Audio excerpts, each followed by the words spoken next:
Each and every Monday is $9 Monday at WagerTalk.com. All daily picks packages are priced at only $9, including $40 5% best bets. As an added bonus, all new users will receive $25 in WagerBucks credited to their accounts, available for immediate use after their initial $9 Monday purchase. So make sure to take advantage of $9 Mondays at WagerTalk.com.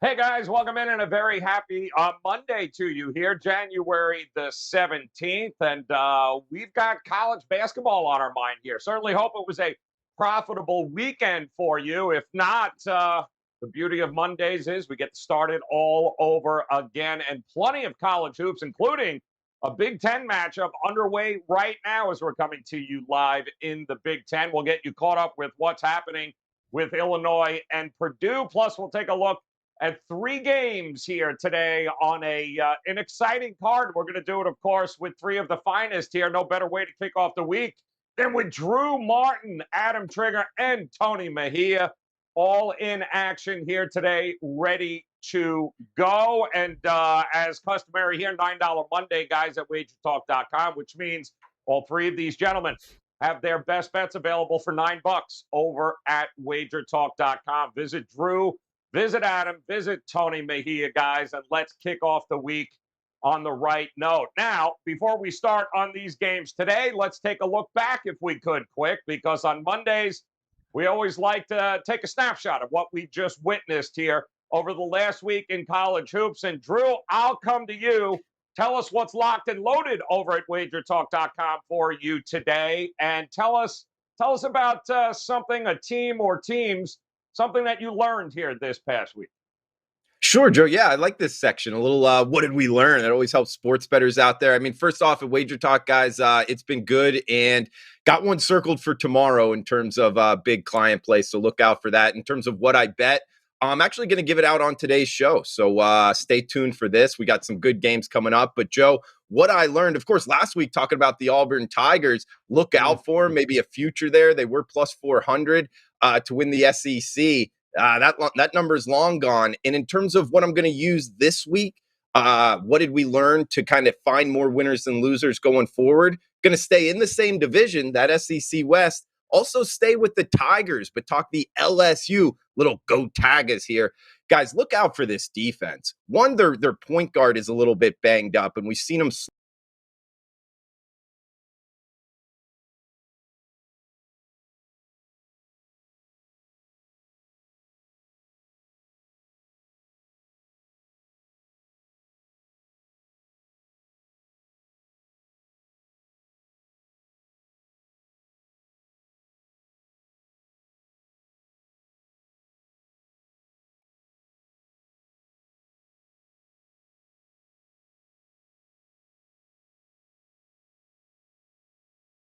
usually when it's really good defenses, guys, you're either good at putting a hand in the face, that block, teams don't shoot that good against you, or you're really good at turning your opponents over. LSU is good at both of them. Watch out for the LSU Tigers and look to bet LSU under. A lot of sloppy basketball there in Baton Rouge. That's how I'm going to bet the LSU Tigers going forward, Joe. That's under the total. Yeah, a little undermanned on the road. Big win against Florida this past week. LSU, guys, no doubt, they are for real in what is shaping up to be a pretty darn good SEC conference here. And Trig, same for you, man. Start us off with what you got locked and loaded here, and tell us about something you learned here this past week in college hoops. Absolutely, Joe. So what I have tonight, I have 2 plays. One is a 5% play in the NFL playoff game. I only played 2 games in Wild Card Weekend. The first one was a 5%er yesterday on the 49ers, pretty much wire-to-wire winner. And I've got another one tonight. So that's up for sale. I also have a 4% college basketball play. I'm going to give it out at the end of the show. So no need to buy that. That's going to be, I'm going to give it out on the show for free. In terms of what I learned, so last week I talked about Siena. They came off of a 27-day shutdown, upset win over Fairfield. I said I like the direction the team is going, and they upset, I guess you would call it an upset, Marist on Friday night, plus 5.5. So another outright winner for them. This week, I'm looking at Penn State if you followed me before the season, you'll know that Penn State was a one of my play-on teams that I came on Wager Talk today, came on a couple of these shows and talked about. Early in the season, I said, man, I got this wrong, or I could have got this wrong. They got blown out by UMass. They weren't competitive with Miami. And I was like, man, this looks like a team that maybe, got a bunch of mid-major transfers that were good at their previous schools, but it's like mid-major talent. But Micah Shrewsbury, first-year coach, Brad Stevens' disciple, has got this team playing together. If you go back, since they kind of got rocked by Ohio State and Michigan early in the Big Ten season, they've either won or been extremely competitive in every single game they've played. They've been a dog in most of them. They have wins over Indiana, Northwestern. They blew out Rutgers, and the 2 losses they've had since then, very competitive games against Purdue and Ohio State. My guy Jalen Pickett, former Siena point guard.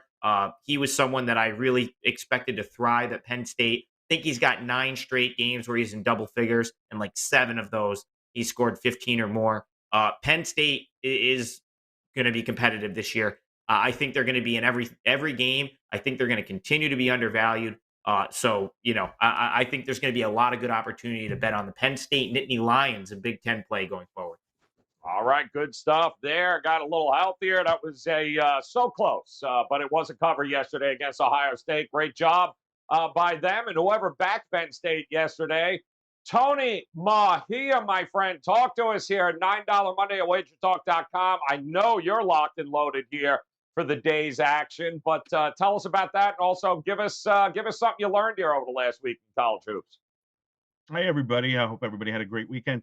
Yeah, I mean, we've already gotten started with $9 Monday, Martin Luther King Day passes in both NBA and college basketball. So we're sweating out Purdue, Illinois, which is now a 2-point game, under 30 seconds. So they're going to play the foul game. Hopefully the Boilermakers come through at the line because I have them +2. But just to go through the weekend, 5% play on Buffalo was great. So that was my lone 5% of the weekend. Had a winning weekend at the NFL playoffs and have plays tonight on both the side total and a couple of player props in 49ers Cardinals. Obviously, we're going to have NBA and college hoops tonight. And I'm going to reverse jinx the Fighting Illini because I'm fading them today, but I expect them to be really sound going forward, hopefully coming off a loss on Monday afternoon. But they play at Maryland next, then big home games against Michigan State and Wisconsin, surrounding a trip to Evanston and Northwestern. And then they open February against Wisconsin at home, followed by a trip to Bloomington against Indiana. I expect them to go 5-0 in those games. The key today, win or lose, Andre Curbelo returned and has looked really sharp. He just made the basket to cut it to 2. I mean, he's the X factor to this team because they're obviously going to go as Kofi Coburn goes. But Coburn gets into foul trouble, picks up his 4th foul before the first media timeout of the second half. And Illinois goes on a run without him, essentially, because Curbelo played spark plug. They've got another veteran guard in Trent Frazier, Alfonso Plummer, the transfer from Utah. Obviously, Devontae Williams, Jacob Grandison, solid playmakers as well. But Curbelo, if they could get him right in the right frame of mind, he was a guy that really fit in last year as the change of pace guy next to Ayo Dosunmu, who's now with the Chicago Bulls. And big things were forecast for him this year, and he was just terrible. Took a mental health break, was the reason they lost to Marquette, and then they couldn't survive his absence against Cincinnati the next game out. But their only loss since then has been tight against Arizona. Like I said, hopefully they lose today.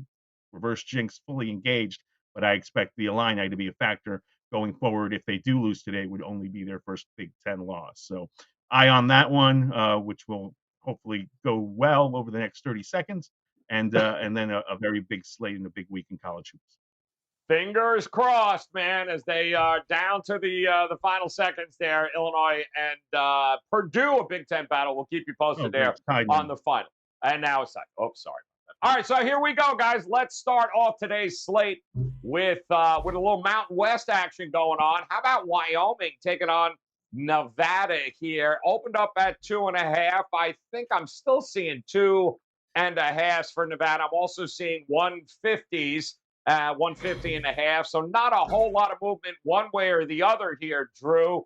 Wyoming finally got to play a game, I think, on Saturday. They beat Utah State. That was their first game since, Christmas. Both of these teams have had start-stop COVID issues here.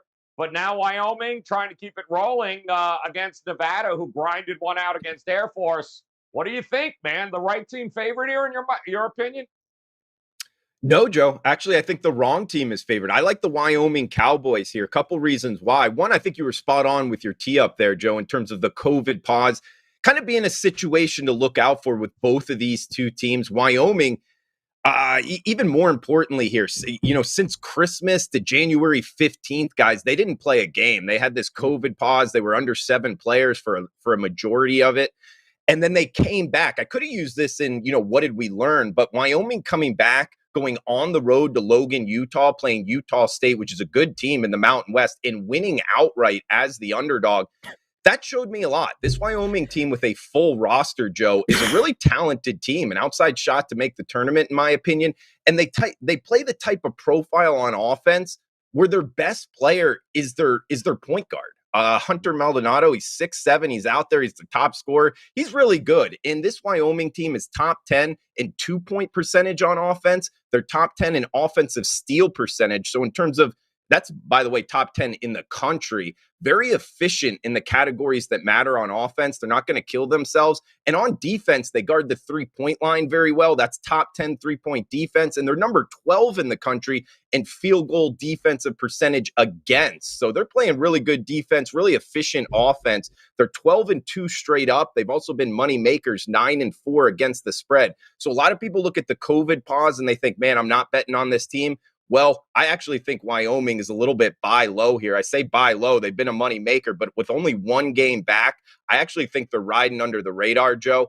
And Nevada on the other side, just 4-9 against the spread. They've had their COVID issues as well. Steve Alford team is not one of his more talented teams of recent memory, Joe. So overall, give me the Cowboys here. And you might ask, oh, well, Joe, if you like the Cowboys so much, why isn't this, a client play? Well, the reason it didn't is because Nevada, 78% from the free throw line, Wyoming under 70%. I don't like giving up that much, not betting 4 figures on this game, anything like that. But I do like the Wyoming Cowboys. I did bet them personally, guys. This is the best game on the board for me. I think the wrong team's favored. I think Wyoming goes on the road. Plus, last point here, guys, Nevada playing at home. You get that elevation, 4,500 feet elevation. That doesn't matter for the Wyoming Cowboys. They're the highest elevation in all of Division I athletics. So I don't think the elevation will play that big of a home field advantage for Nevada. Give me Wyoming. I think they win outright, Joe. All right, good stuff. Back in the Cowboys there, Wyoming in this one. You look at their record here, Trig. Listen, they've beaten the teams they're supposed to beat. They played a couple of Pac-12 teams. I think they lost to Arizona, Stanford, and I believe they beat Washington. That's it, yeah. Yep. They've handled everybody else. So is this Nevada team, in your opinion, in that same category?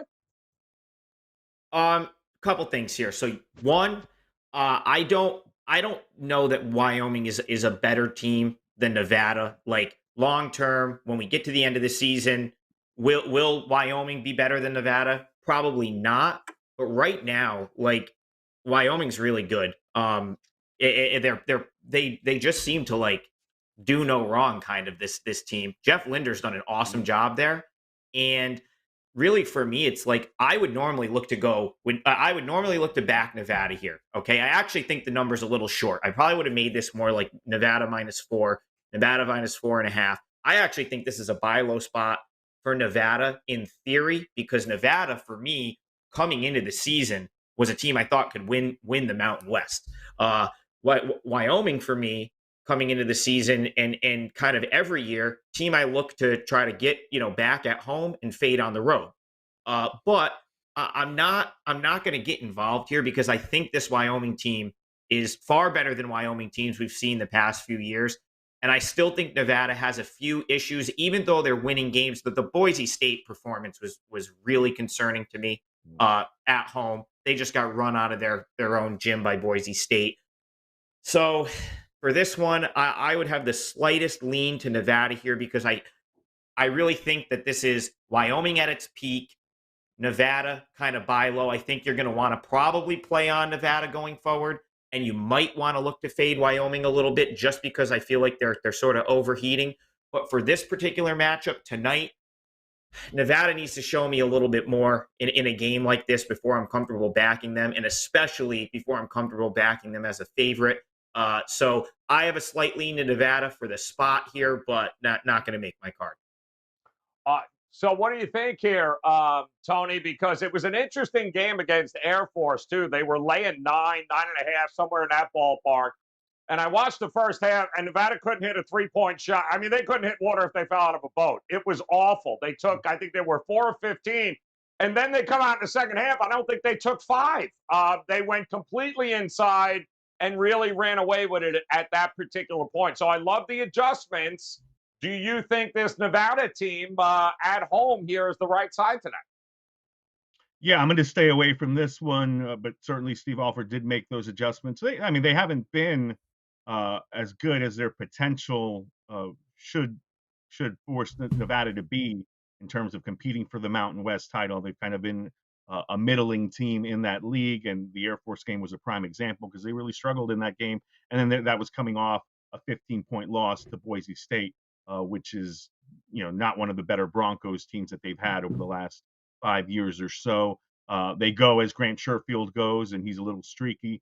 And I think one positive development for them is the Texas transfer, Will Baker, has hit double-doubles in 2 of the last 5 games. He's averaging 11 points and seems to be settling in. And certainly they have the size to be more than Sherfield and Desmond Cambridge. So we'll see what Alford does and what buttons he pushes going forward. Wyoming is highly rated. The top 30 in the net rankings.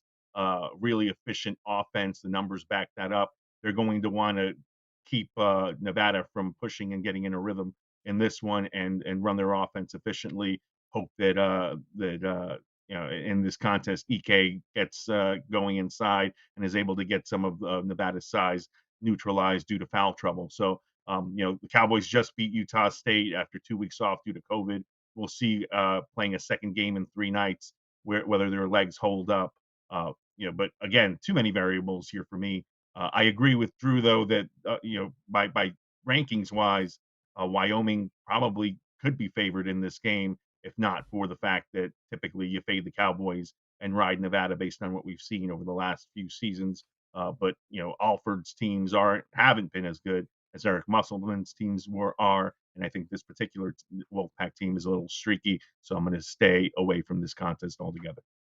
Should be an interesting one out in the Mountain West here tonight, guys. I believe 7 p.m. Somewhere around that Eastern time for that game. We'll stay in the Mountain West, and we'll head over to San Jose State taking on UNLV, the Running Rebels. This game has been bet up to 7.5 after that open of 5.5. 140. I'm seeing 141 as the total starts to creep up there a little bit.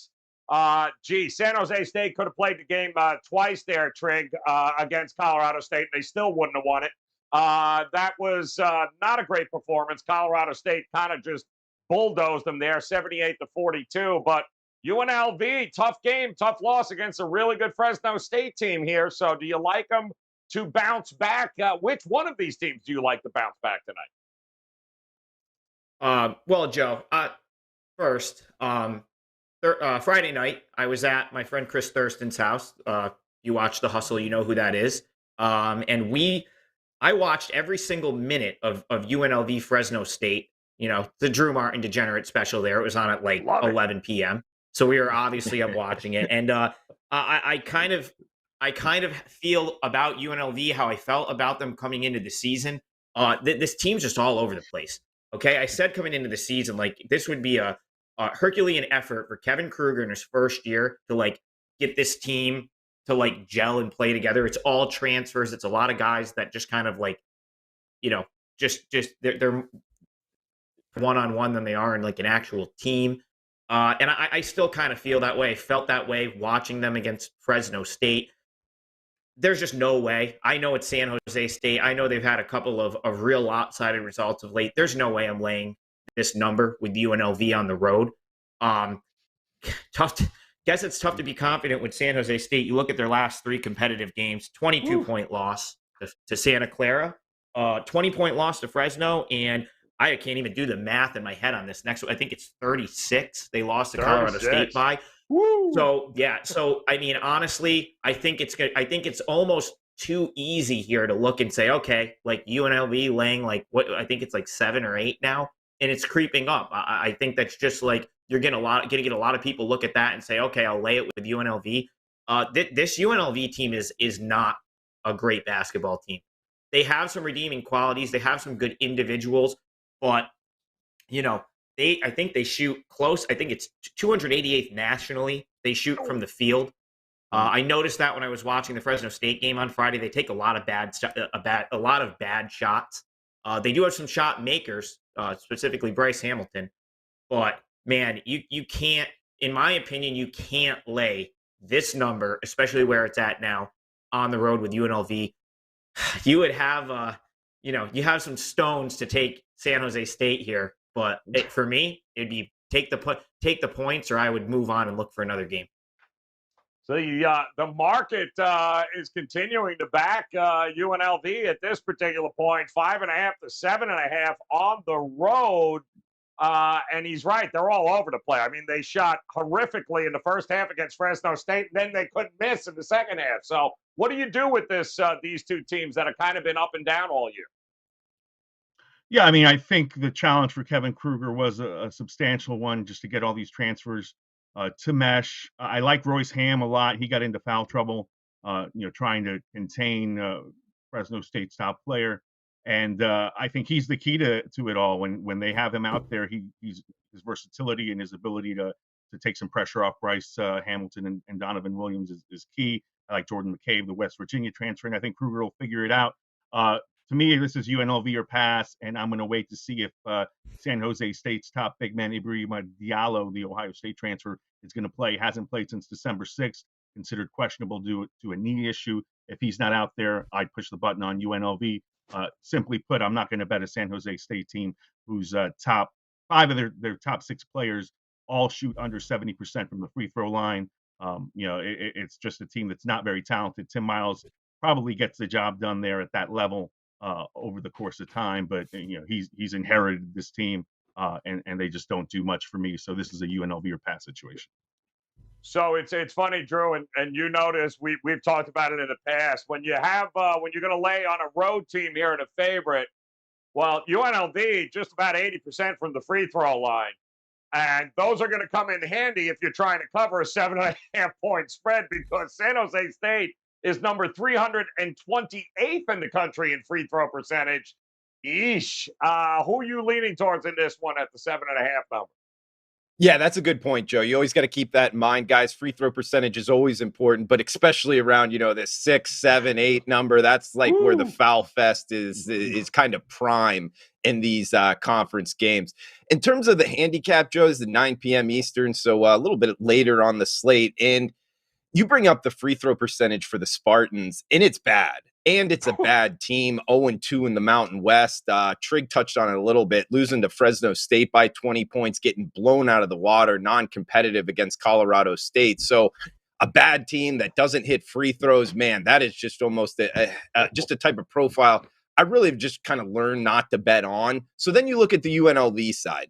Overall, 9-7, 5-10 against the spread. So I don't really like that. They've been a money burner. However, when you look at their schedule, and Kevin Kruger's talked about this, when you read his articles, he did this on purpose. They kind of liked it going out and playing, the San Francisco Dons. That's a good team. UCLA, SMU, Michigan. And yes, they got blown out. They got throttled a little bit, but they've played against really talented teams. So I think UNLV is actually a difficult team to handicap. Could they be a little bit of a sleeper team here for this stretch in the Mountain West, kind of a little underrated?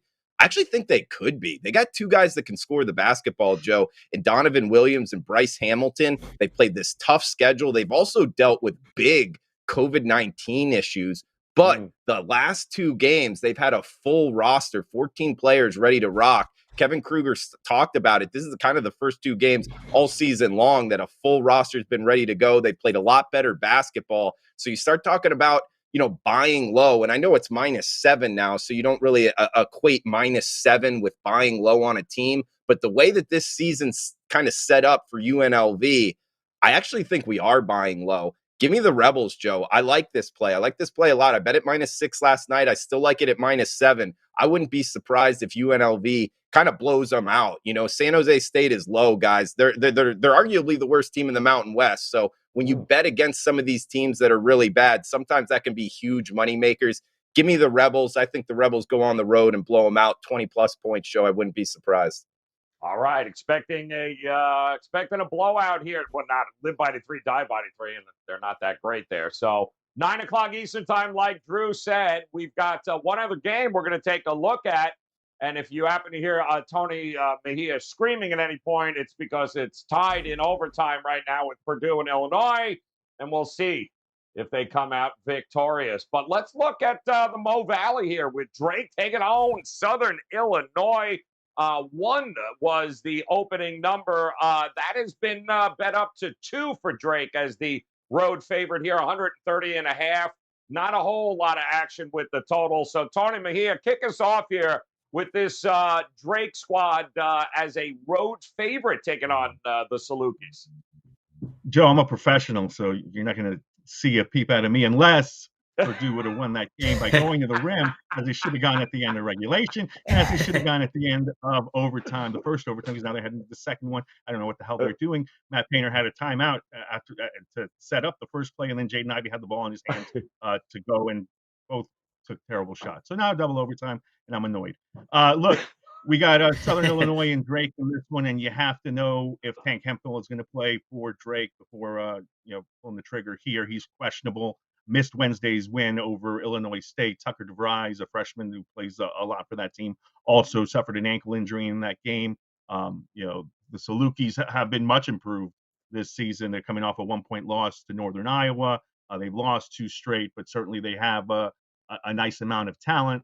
And they kind of get you to play at their pace. They look to slow games down. They're in the top 25 nationally in points surrendered. So this ideally would be a Drake spot, just because I like the Bulldogs a ton, and I think everybody does. They play an aesthetically pleasing style, and Southern Illinois has been down for a few seasons, but like I said, this year's team not only watchable but pretty good, and they're coming off a loss. So I'm going to stay away from this game with the Salukis at home unless I get a confirmation that Tank Hemphill is going to play. He's obviously the key to what Drake likes to do. Just a really fun player to watch, who also is one of those guys that when he gets going, his teammates really feed off him. His energy is infectious. So with not knowing if he's going to play today, this is a pass for me.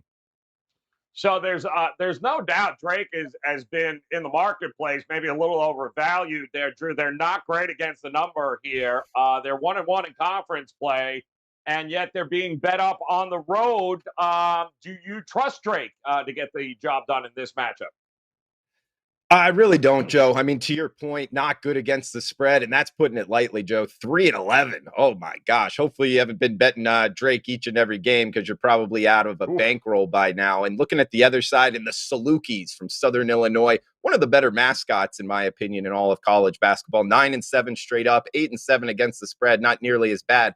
But one thing you notice with the Salukis, 5-10, big under trenders here, Joe. I like to ride those unders when possible. And number 352 tempo-wise, talking about the Salukis, I don't see a whole lot of possessions tonight. Number 290 tempo-wise, talking about Drake. Does this go 60 possessions, 62 possessions, something of that nature, a point per possession? That's not going to get us to 131. I don't think either of these two teams are that efficient on the offensive side of things. So seeing this number at 131, almost across the board here, if you're making me bet Drake versus Southern Illinois, I'll bet it under. And keep in mind, guys, it's tough to bet unders in college basketball sometimes, especially as Illinois Purdue's going on right now. Shout out to you if you bet the under, because you just got OT'd, as it overtime can kill those unders in college basketball. So hopefully it doesn't go to overtime. Something to keep in mind, -2.5 point spread, factor that in. But still, all of that worked out. I would still bet the under in this one, Joe. Yeah, overtime where unders go to die there, Trig. Talk to me here, Trig. They are pretty good from 3, this Drake squad, just about 38%, but if it's one thing the Salukis do well, it's they defend the three pretty well. So Yeah. who do you give the edge to in this one? Well, Joe, sidewise, kind of tough. I would say the move toward Drake suggests that Hemphill is probably going to play. But I am in lockstep with Drew Martin bets here. I never have strong opinions on totals in college hoop. But this under makes all the sense in the world to me. So here's the thing. If Hemphill plays, that helps Drake, in my opinion, defensively as much as it helps him offensively.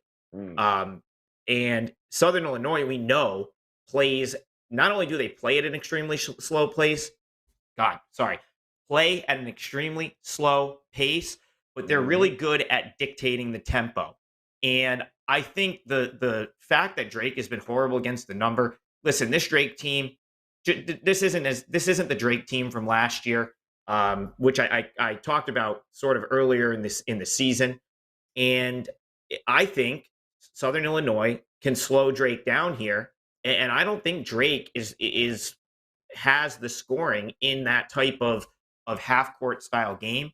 You look at Southern Illinois, Marcus Damask obviously has been huge for them. He missed so much time last year. I think a lot of their success can be attributed to him and him being healthy. But Southern Illinois has made shots at a rate that I don't think they can sustain. So to me, I think you add it all up. Southern Illinois probably isn't going to shoot it as well as they've been. They will probably slow the tempo. Drake has been kind of a fade. So I look here, I say, okay, Southern Illinois probably controls the tempo. Drake most likely going to have to, really like scratch and claw in this one. They're probably going to have to sort of rely on that defense. If Hemphill plays, Drake's defense is better. That number seems high. I'll say first one to 60 wins in this one, and this probably stays under. Wow. Okay. Looking towards the under in that matchup. Should be an interesting evening here, guys. Plenty of action going on, including now a double overtime thriller happening. Purdue taking on Illinois. Reminder, it is $9 Monday at WagerTalk.com, which means all three of these gentlemen have their best bets for just $9. Now would be the time to head over and grab those best bets. $9 here tonight, guys. Plenty of action going on, certainly in college basketball. And Drew, we'll start with you, man. Some interesting spots on this 43-game card tonight. Is there one you got circled you like a little bit more than the others? Absolutely, Joe. Like it, bet it personally, guys. We started at the top here. Wyoming Cowboys plus the 2.5. Sprinkle a little bit there on the money line. Elevation-wise, you look at Nevada, that home court advantage. I think that's muted with Wyoming coming from even higher elevation. Plus the fact top 10 in both offensive 2-point shooting percentage and steal percentage, top 10 in 3-point defense, just outside the top 10 in field goal defensive percentage overall, guys. So this Wyoming team, very efficient both on offense and defense. And the COVID pause, from Christmas to January 15th, not playing. Well, they did have one game back. That showed me a lot against Utah State, going on the road, winning outright as the underdog. I think this is a little bit of a sleeper team here, guys, over the next few weeks. Look to be betting on the Wyoming Cowboys, and it starts tonight against the Nevada Wolfpack here. Just 4-9 against the spread, have been money burners all season long. So the Wyoming Cowboys plus the 2.5 for record-keeping purposes. Also sprinkle a little bit there on the money line, as I think they win outright tonight, Joe. All right, good stuff. The Cowboys, Wyoming Cowboys for Drew. Lock it up. All right, talk to us here, Trig. Which one of these games have you circled you like a little bit more than the others? So I'll go rogue here, and I've got a 4% best bet in college basketball today. It tips at 4 p.m. Eastern. I'm going to give it out right here. I'm on the Penn Quakers plus 3.5. Okay, so a couple things here. First, Jalen Llewellyn. He hasn't played the last 2 games for Princeton. The line move early suggests that he may be out again here. And Princeton's gotten by without him the last 2 games, but I think his absence would be absolutely massive. And if he is actually ruled out, I think you'll see the spread drop further. If he plays, I don't know that he's going to be 100%. So I guess I'm willing to take that, that chance from that perspective.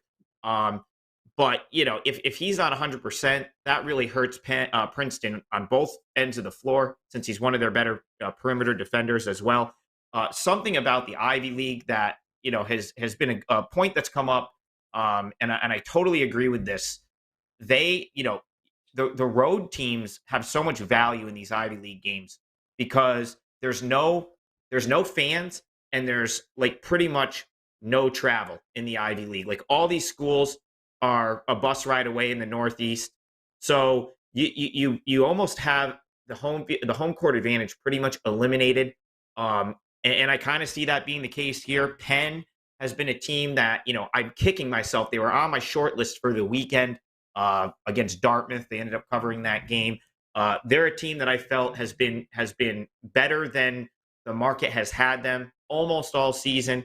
In this case, I think getting 3.5 points in a game where we're probably seeing it's a 4 p.m. Eastern game, probably no atmosphere. Princeton could be without their best player. I'm going to take my chances that Llewellyn either doesn't play or is compromised, and I'll go with the Penn Quakers plus 3.5. I think they can win this game. Penn and Yale, I think, have some value here today. What an entertaining game that's going to be, though. Both teams like the run, like the score. Could be a whole lot of points there. Could be fun. Talk to us, Tony Mejia. Which way are you looking here today on the card now that your Purdue team is actually running away with this game to double over? I'm just saying they seem to be running away. Oh no, they just hit back. Sorry about that. Go ahead. What do you? And again, what do you got me here? All right. Well, you guys can go read the full write-up at wt.buzz/TM because it's a free play for the masses. It's the Summit League matchup between the Kansas City Roos and the Denver Pioneers. Ooh. Denver has really struggled on the road, 11 consecutive losses. They've given up 80 or more points in 7 of the last 10 games. It's kind of a reclamation project because Rodney Billups, Chauncey's younger brother, had no success with Denver. He's out, and they've got a new coach in there, has a lot of transfers. Kansas City, I mean, pretty decent there. I think they're 8-8 or so, or maybe slightly above 500. They've got Chicago products, Evan Gilliard and Marvin Nesbitt in the backcourt.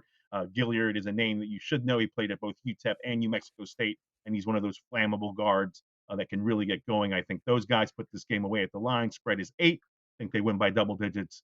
And again, you can get the full write-up on my page, wt.buzz/TM. Go with the Kansas City Roos over Denver laying 8. Love it. Get the Roos going here tonight, guys. And, of course, our friends over at the Gold Sheet have a best bet locked and loaded ready for you. And they're going to be looking at Portland tonight over Loyola Marymount and the under in that matchup. A great write-up, guys. You can find this, of course, after each show on our Twitter page at Wager Talk. We post all the Gold Sheet plays of the days and the write-ups there. Do yourself a favor. Head over to goldsheet.com. Check it out, guys. Great handicapping tools, write-ups on all the games. Great stuff there at thegoldsheet.com. All right, so according to our fearless producer, Robert, I am going to take a play out of his book, and I'm going with Stephen F. Austin here tonight, laying it could be 400 points against Lamar. I don't care. It is Lamar, and it is. I love Stephen F. Austin coming off an embarrassing loss, an embarrassing performance. I think they scored 11 or 12 points in the first half in their last game. They are going to be fired up. They're going to be ready to rock and roll. Lay the 2 touchdowns, a little more than the 2 touchdowns. Doesn't matter. It's Lamar. Hell, even Robert, our producer, could play for Lamar. Go ahead. Yes. Yeah, well, the big joke is how's one guy going to beat a whole team? Yeah. Lamar's not very talented. It doesn't matter. Yeah, no, they're not. That's why Robert's the starting point guard there. Check it out here, guys. A recap one more time. Drew Martin looking at Wyoming, the Cowboys tonight, plus 2.5. Trig likes Penn, plus 3.5. Grab it. It keeps going the other way there. We are going to go with the Roos with Tony Mejia there at KC, minus 8. Stephen F. Austin, I'll take him against that high school team, Lamar. We'll look at Portland plus 10 tonight, along with the under 143.5 with our friends at the Gold Sheet. Keep in mind, guys, $9 Mondays, always awesome. Great opportunity for you to head over. Drew Martin locked and loaded. You got Trig, and, of course, Tony Mejia ready to go here today. $9 best bets over at WagerTalk.com. All right, hit that bell in the upper right-hand corner. Come back, join us again tomorrow. We got another edition of the College Basketball Tip-Off Show. We'll get you ready for more college hoops. Before then, guys, though, best of luck with your plays tonight. Come back and join us again tomorrow. We'll see you. Good luck tonight. Why pay the regular price when you can save money on every purchase with WagerBucks at both WagerTalk and Sports Memo? WagerBucks are now eligible for use on not just daily, 3-day, and 7-day passes, but all long-term and seasonal packages up to 1 full year. There are tons of options available for every budget and size of better. From low as $100 gets $110, all the way up to $2,500 gets you $3,000. Save every day on every pick you buy with WagerBucks.